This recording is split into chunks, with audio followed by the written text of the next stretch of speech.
Shame. It is a show where we two fellas talk about our list of movie blind spots or our list of shame movies that we have not seen, but we are now watching them on DVD or Blu-ray or streaming services or whatever, what have you. Not VHS. I don't think we've watched anything on VHS yet. I don't think I have a VHS player. Yeah, I was going to say, I've got a VHS player, but it's like in the garage. We're watching it on Betamax. Yeah, we haven't watched anything on VHS or Betamax or Laserdisc for that matter. But we watch movies and then we talk about them to you, the hopefully grateful viewing public. But you know, if you're not grateful, that's okay too.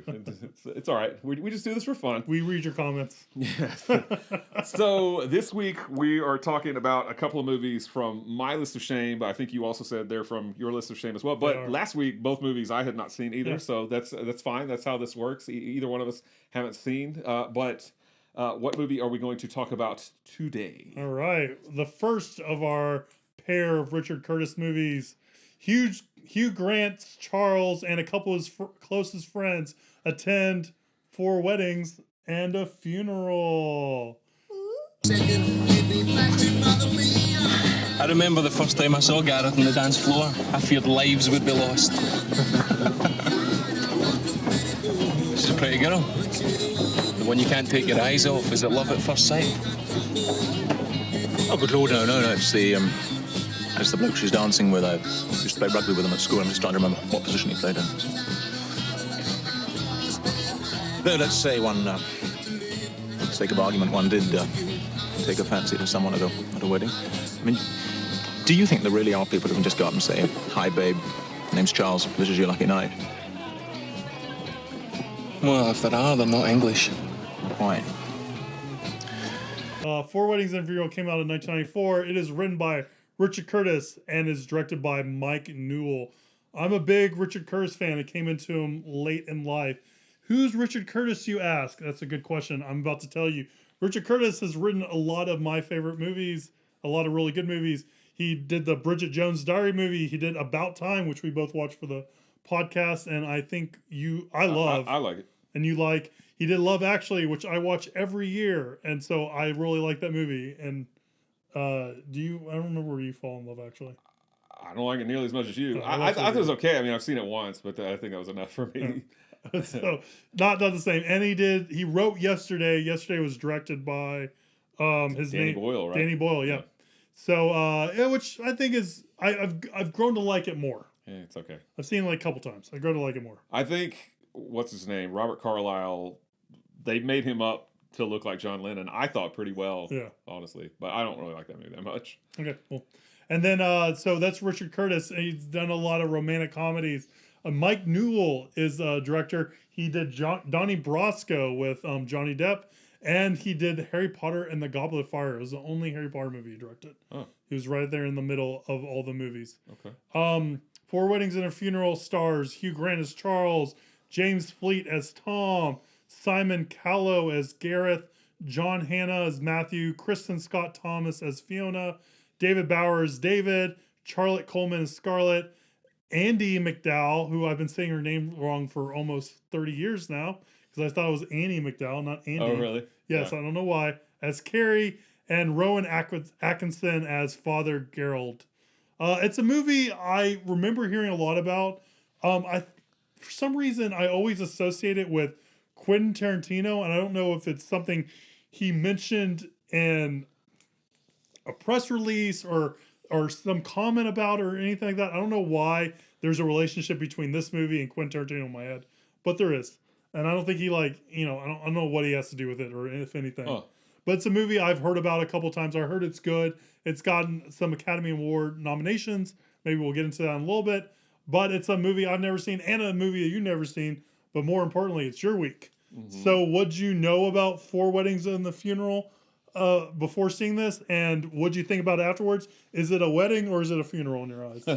So I knew that this movie, based on its title, had 4 weddings and a funeral in it. And it delivers? It does. It does. It does. 100% for me. No, so this is one of those movies that I remember, very well when it came out in 1994.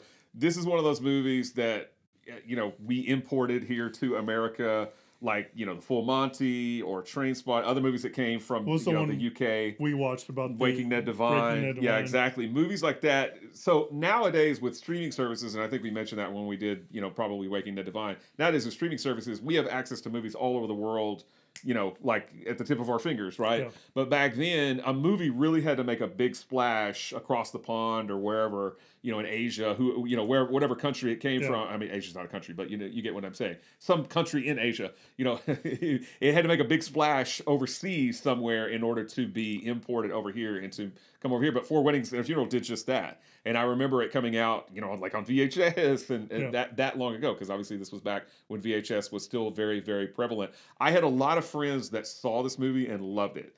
And it's not that I had anything against it or that I had anything against Hugh Grant or anything like that. I just was not really interested in seeing it. And I think over time, my friends talked about it so much that I kind of didn't want to see it because I'd be like, I'm going to be disappointed. They've hyped it up so much. So that just kind of went on when it first came out, the first few years after it was out. And then I just kind of forgot about it, right?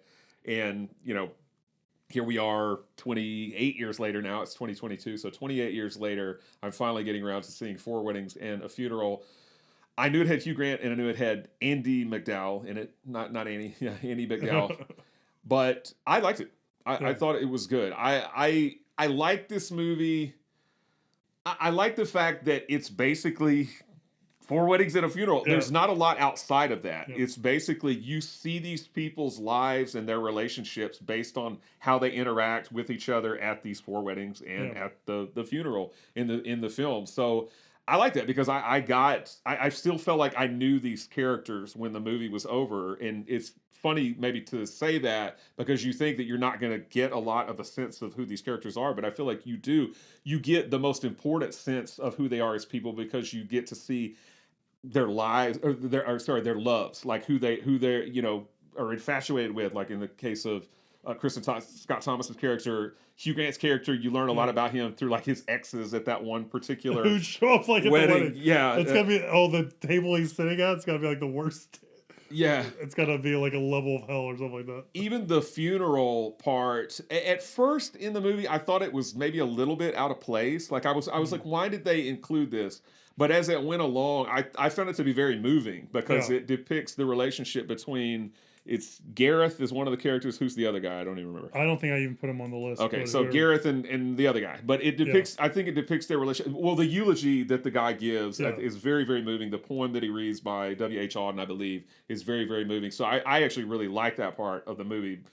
Even though I was like, why is there a funeral? Why is such a downer scene in the movie? But I liked it overall. Honestly, I feel like I like the supporting characters in this movie much more so than Hugh Grant and Andy McDowell's characters in this movie. Not that I dislike their characters, but I found the other characters really, really fun. And for me, my favorite character in the movie, because I just felt so bad for her, is Kristen Scott Thomas's character, Fiona. I felt so bad for her because she's very attractive. She's in love with Hugh Grant, and he just is like, nah. She seems like his type too. Yeah. She's very has a very dry wit, and she's funny and all those things. So I felt really bad for her, but I did. I like this movie a lot overall. It was a very enjoyable time. Once again, I feel like there's a lot of movies that I avoided seeing because for fear of them being overhyped. So I let them go for like 30 years. And I feel like most of them I've gotten around to watching and I'm like, dang, that was pretty good. But I really enjoyed this movie. I liked it a lot. All right. What about you? I, like you, regret not seeing this movie sooner. Yeah. I think this is top tier Richard Curtis for me. This is one of my favorite movies he's done. I really, really, really like this movie. Everything he said about the movie, I think is right. It works for me in that way. Yeah. I like the interplay of all these friends. I like seeing them, through, I think someone broke down like how long it is maybe like a year or two of like these different weddings and all that kind of stuff and how they grow and all that kind of stuff and the interplay and all that. I thought it was really, really good. I'm with you. I'm with you. I don't like Andy McDowell that much in this movie. I think she's kind of plain. Like I don't see what Hugh Grant sees in her in this movie, and I think another actress probably could have brought more to the role. And I read somewhere on IMDb like some of the other people that were up for it, like Marissa Tomei. Like I think Marissa. Tomei, I saw that she was up. I think maybe I think she would have. I don't know. how do I say it? I don't want to say what I was gonna say. I was gonna say If like you can't say something nice. No. I was gonna say like just Marissa Tomei like to me is more interesting, more fascinating person than Andy McDowell has been for me, right? Yeah. And that's just my Well, this is not too long after My Cousin Vinny, Yeah. which she's great. Wonderful. So. And stuff like that. I would say that my favorite favorite person in this movie is Rowan Atkinson. Yeah. When he I was like him, when he was giving that second wedding and everything was just he kept on messing up the names. Yeah. Like it's so that could be so not funny, but it is funny, right? Yeah. It's like one of those things that it's really dependent on the how well it's done, how it's executed. It's very execute dependent, and I think he does a great job. So I actually, I really really like this movie. I think it's one of the better Richard Curtis movies I've seen. So I'm glad we watched it. Rowan Atkinson. I mean, I think he's one of those people that I think some people are like, oh, I hate the Mr. Bean shtick and I hate that sort of thing. But I like Mr. Bean. I like Rowan Atkinson just in general, Blackadder, all that kind of stuff that he's done. And he is just such a pliable face, right? I mean, I honestly was hoping that he would do the rest of the weddings in the movie either improve or just keep botching them. It would I have been hope that so he would much better if he improved, yeah. right? Yeah, because like I you was feel hoping he would for be him. more. Yeah. But it's also interesting, like how many like themes and like song choices that appear in this movie appear in everything else. Like Love Actually, there's a wedding scene and stuff like that that's kind of similar to this, where you get to see behind the scenes and there's interactions, and the song Love Is All Around is in this movie, and then we have Bill Nighy doing a cover of it and Love Actually and stuff like that. I don't remember all the Love Actually stuff, so I'm glad you can speak to that. So and so I just interesting seeing like kind of like these like seedlings of things that would grow into like full blown plants later on in Richard Curtis's career. He also did Pirate Radio, which I love, or The Boat That Rocked. So and you see all these same kind of actors appear again and again and stuff. Like Rowan Atkinson's in a bunch of stuff. Wednesday's show with was his Ian Reefus? I forget how to say his name. He appears in like The Boat That Rocked and all that kind of stuff. So he kind of has this troupe of people that he pulls from for all of his movies and stuff like that. So it's kind of cool seeing these people get together. And I liked hanging out with all of the friends, and you really got a good feel for the friendships in this movie for sure. The Love Is All Around. I remember that got a little because the cover, there's a cover version. I guess it's played by the group is called Wet Wet Wet. But I remember that getting like radio airplay back when this came out. So obviously I don't remember who did the original version. So you mentioned Andy McDowell and kind of maybe not doing as much for you. So the one thing that kind of stood out to me was based on her relationships, because she's kind of telling him about all the men that she slept with. She's been around, but 30 some odd, I think it's late high 30s. And again, no judgment at all. No judgment at all. Hugh Grant also tells her about the kind of the women that he slept with. I think he's like under 10. but that's not what bothers me. What bothered me kind of about their relationship is that she's engaged to Hamish, but she's still sleeping or occasionally sleeping with Hugh Grant. Yeah. So if I was Hugh Grant, I'd be like, do I really want to marry this lady? Because she might just sleep with some other dude like while we're engaged. I those thoughts would be going through my head. So that's the practical person in me as I'm watching this movie. I know it's a movie. I'm supposed to just let it go, but I couldn't help but think that. I was like, is she the most faithful person to be? Maybe he should marry Hen or whatever. Well, and he only sees her like a couple times. Like he doesn't know what it's like to be in a relationship with her and all that kind of stuff. Yeah, for sure. I mean, when he does tell her that he loves with her, I thought that was a good scene. I liked it. So again, it's not like I disliked when they were on screen or anything like that. I liked them just fine. But I think the rest of the cast is what really makes this movie shine. Yeah, I agree. Yeah. It's the friends, and their friends are awesome. Yeah. So I was reading on the trivia that inspiration from the story came when Richard Curtis was flipping through his diary, and I'm pretty sure that means calendar because in the UK they refer to their calendars as diaries like we do here in the States, and realized that over a period of he went to a period over 10 years, he went to 72 different weddings. He has a lot of friends. I am not I going to don't go think to I've- 72 weddings in my life. Yeah. Yeah, I've not even been. I don't think I've ever been to double-digit weddings, like more than 10. Yeah. I mean, maybe 10. Maybe. But you Yeah. know, Richard Curtis, maybe he's writing those awesome vows, writing the best man speeches, Maybe. like knocking it out of the park and all that kind of stuff. Maybe. Rowan Atkinson said that this is the favorite movie of his own, which Oh, wow. I can agree. It's a small role for him, Yeah. but he does great in it. And like you were saying, this is the first British movie since A Fish Called Wanda that topped the U.S. box office charts.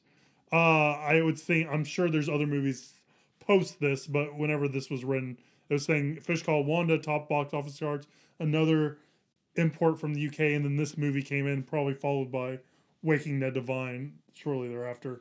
Yeah, and Andy McDowell, as I was watching this, I was kind of thinking about her career because she got her start in, I believe, Greystoke, The Legend of Tarzan, back in the early 80s, but her southern accent was so pronounced that I believe she's dubbed in that movie. I can't remember if you can get a version of that movie that actually has her actual audio, but I believe that I think the only version available is the one where she's dubbed. I've never seen it, so I can't speak to it, but I'm pretty sure that she's dubbed in that movie. A la, they did the same thing with Mel Gibson for the Mad Max movies when they imported him over here. His really accent was too Australian. thick, yeah. And like Arnold Schwarzenegger when he's in like Hercules in New York, it's just some dude talking because they couldn't understand his Austrian accent. But Andy McDowell had already done like Groundhog Day before this, and there was some other big movie that she did before this, but I can't think of it right now. But anyway, Hudson Hawk. Groundhog Day is huge. Yeah, Hudson Hawk came before this, but I don't know how big of a hit that was. But Groundhog Day was huge. It's a big hit in this still to this day. So she already was fairly. Oh, she did Green Card. That's right, with Cyrano de Bergerac, the guy who played Cyrano de Bergerac, Gerard Depardieu. Although Green Card wasn't like a huge hit, but I think it made a decent splash, at least on maybe the home video market. So I guess she was pretty well known at this point. But I think Hugh Grant wasn't really a big star until this movie. Yes, I mean, he was known in England, but he was not really well known over here. So he's finally kind of making his American introduction, and obviously now he's a household name. We all know who he is. Sometimes for bad reasons, like yes, what happened for him, shortly after this movie. Yeah. And I think the next movie is really what kind of that we're going to review on Wednesday is really what kind of sealed his stardom for everyone. So I'm glad you liked Four Weddings and a Funeral. I really liked Four Weddings and a Funeral. It's good. I could see myself watching this again for sure. So this was nominated for Best Picture and Best Original Screenplay. It's one of the few Best Pictures that doesn't have any nominees in the acting categories. Yep. But it did not win either of those. Do you know offhand who won those categories? I do. I think I said in a previous episode that I thought that Pulp Fiction got nominated for Best Screenplay, but not Best Picture. I was wrong. It did get nominated for Best Picture, along with Four Weddings and a Funeral. They both lost to Forrest Gump. Oh. Forrest Gump ran all over them. Run, Forrest, run. And for Best Original Screenplay, Pulp Fiction won. Gotcha. So Okay. it beat Four Weddings and a Funeral. Maybe that's why. That's the QT. Yeah, maybe it's the QT connection is that they're there you both up for that. Cool. Yeah. All right. Well, It's 96% fresh on Rotten Tomatoes, 74% audience, 2 thumbs up, and Leonard Maltin gives it 3 out of 4 stars. All right. Well, that is Four Weddings and a Funeral. On these Monday episodes, we always like to talk about what we've been watching. And last week we watched a whole bunch of Academy Award nominated movies and all that kind of stuff. Did you continue watching those, or did you watch anything new? I mean, I did, but I think we kind of touched on all those last week, so I won't continue. And by this point, the Oscars has already happened. Although we're filming this before the Oscars, so we have no idea what actually won. We have no idea how right or wrong we were with what we thought should win. If Warren Beatty said the wrong title again, that stuff. Moonlight, or what do you say? La La Land. And it was Moonlight. Yep. But the movie, so I was busy watching a lot of Best Picture and Best Actor and Actress nominees, but which we've already mentioned. But the one movie that I will mention that I watched outside of those things is a movie that I had heard about, and I think we saw the preview for way back when we were still going to the Alamo Drafthouse a lot before COVID, and that is Gaspar Noé's Climax. You remember that movie about the dancers? Yes. That are in the building, kind of shut in the wintertime. Gaspar Noé. They drink some sangria that's been laced with LSD. and what happens to them after that. They get a little freaky. Full disclosure, I have never seen any of Gaspar Noé's movies, although I am fully aware of his reputation as a filmmaker and of movies like I Stand Alone and Irreversible, especially Irreversible, and its notorious, graphic scenes that are painful to watch. Enter the Void is another one that he's done. That's the one I've seen. That? Okay. I have not seen that. Love, I know, is another one that he did. So Climax is actually my first Gaspar Noé film, but I knew what it was about. I mean, we've seen the preview and stuff like that. I did not like it. And again, I don't know. Based on the reputation of his other movies, I'm not sure if I want to watch. I feel like I will watch Irreversible at some point one day, although I know it's going to be very brutal. I don't know about I Stand Alone, maybe. Maybe Enter the Void and stuff. I think Enter the Void is probably maybe a little bit tamer. I think it's the tamest of his library. Than some of the other ones. So I'll probably get around to watching more of his filmography. I think he's talented. Based on Climax, I think it's well made.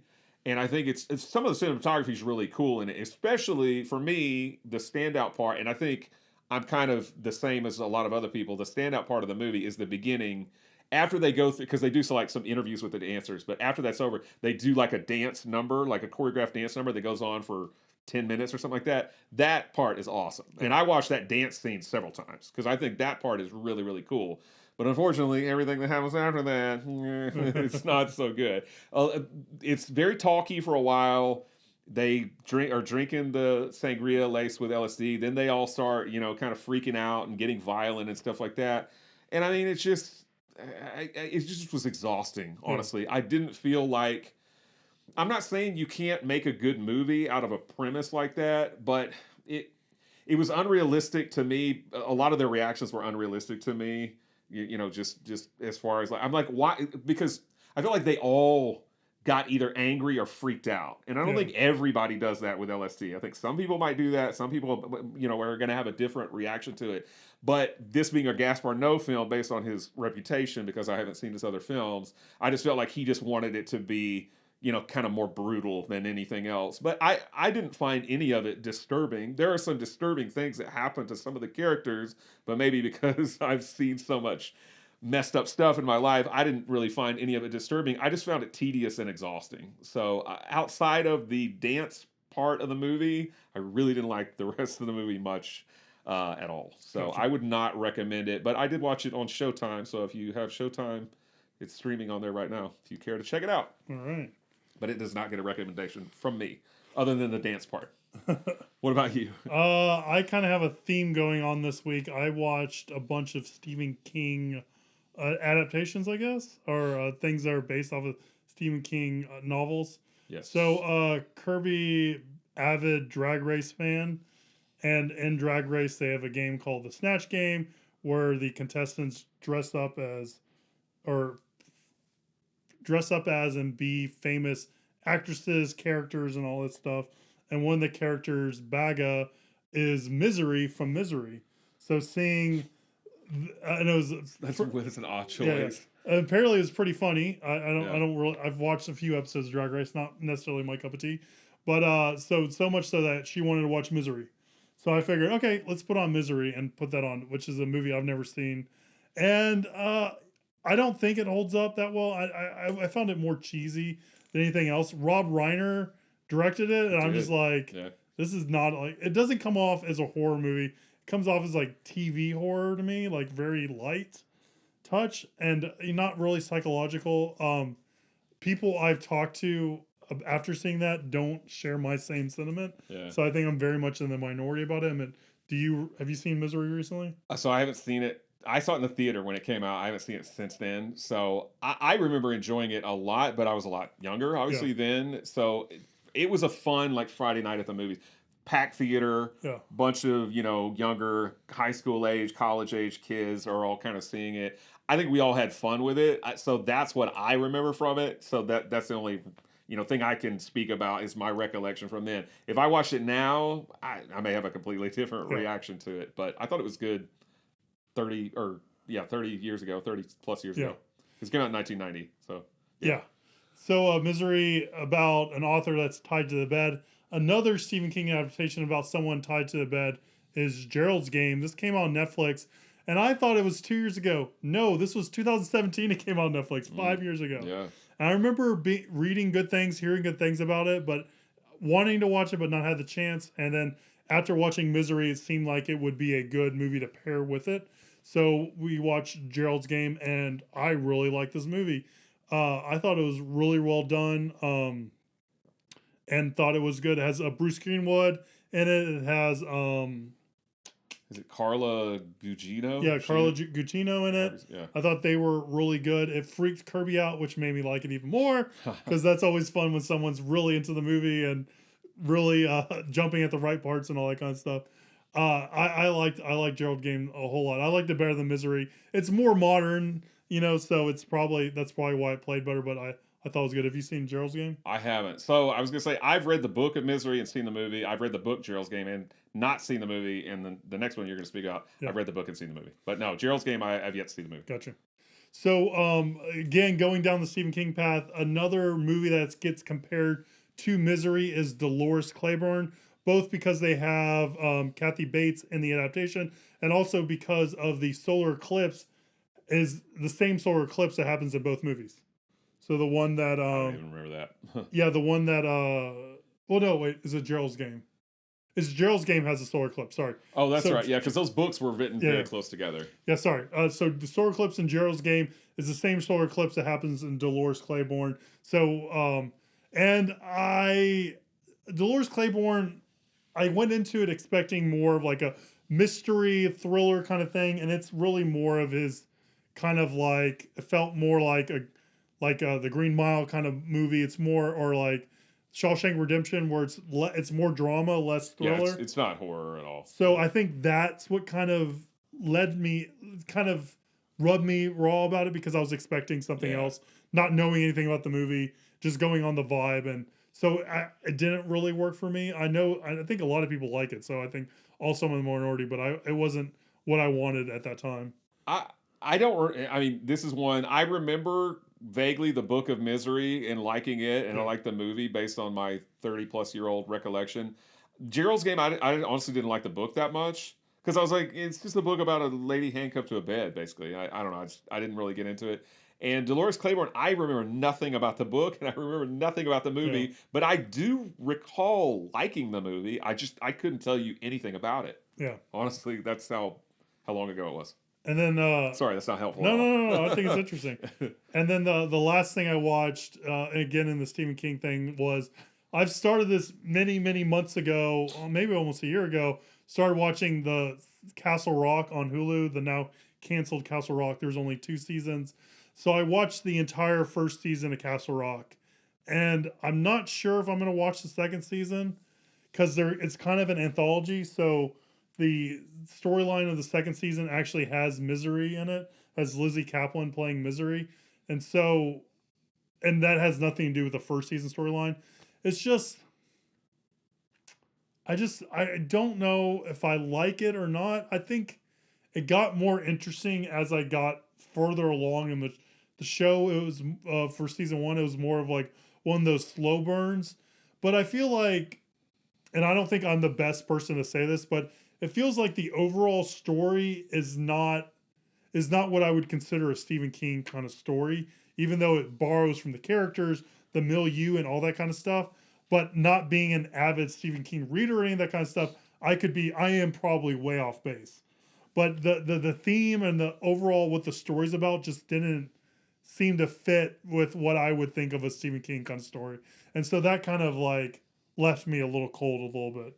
And I just thought it was just too ambiguous, too much of a slow burn. It really asked like a lot of goodwill. Like I felt like I wasn't really looking forward to the next episode. It was more like begrudgingly watching the next episode because that's not good. Because I wanted to finish it, right? Yeah. And that's where I am. Like I don't know. Like I started the first episode of season 2, and it's again the same kind of slow burn, and I'm not sure if I'm actually going to continue that. I mean, I don't know. What would you do if you were in my shoes? You just burn through it?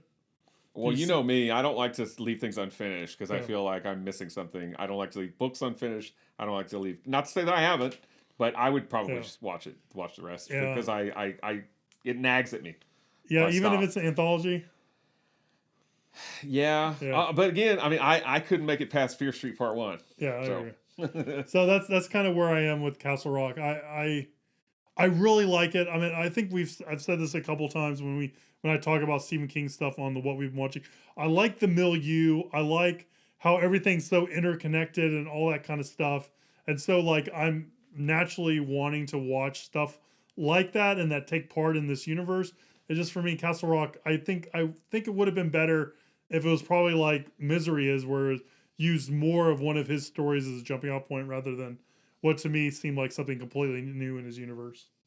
So have you seen Needful Things? No, I don't think I have. Okay, that's next on your Stephen King Okay. list. That's also another like early 90s, I think 93, something like that, early 90s. And that's got Max von Sydow, which Sounds is awesome. Yeah, Needful Things. I remember it being good again, like all these other movies. I haven't seen it in a long time. And then have you ever heard of Nightmares and Dreamscapes? It's a book that he did of short stories, but it was also made into a TV anthologies too. Yeah, an anthology. Have you ever seen it? I have heard of it. I've never seen it. I've got a DVD copy of it, and I will All lend right. you so you can watch Nightmares and Dreamscapes. If it's better than Castle Rock, I'd appreciate that. I almost want you to watch Castle Rock to see if like I think I'm going to at some point. Yeah, how wrong and Gerald's game too. How wrong I am about it, because it's so.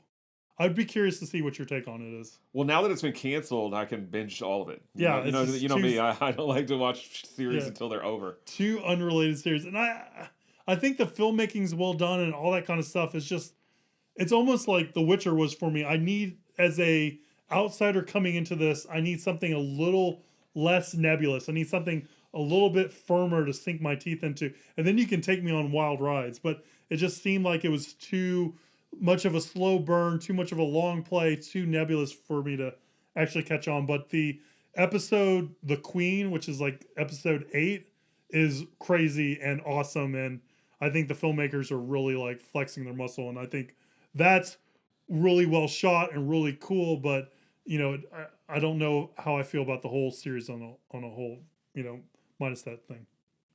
All right, that's a lot of what we've been watching. I think that probably went longer than our 4 weddings and a funeral conversation. Good.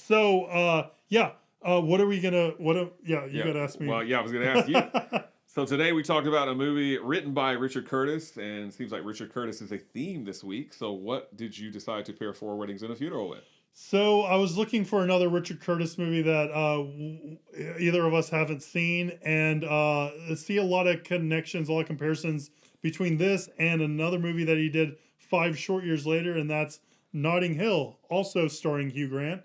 So we'll see how Notting Hill compares to 4 Weddings and a Funeral. Yes, we will. Next time. All right, guys. So that's 4 Weddings and a Funeral. That's more than you wanted to know about my opinions on Stephen King. So please share, like, subscribe, do all that social media stuff with the episode. It really does help spread the word, and we really do appreciate that.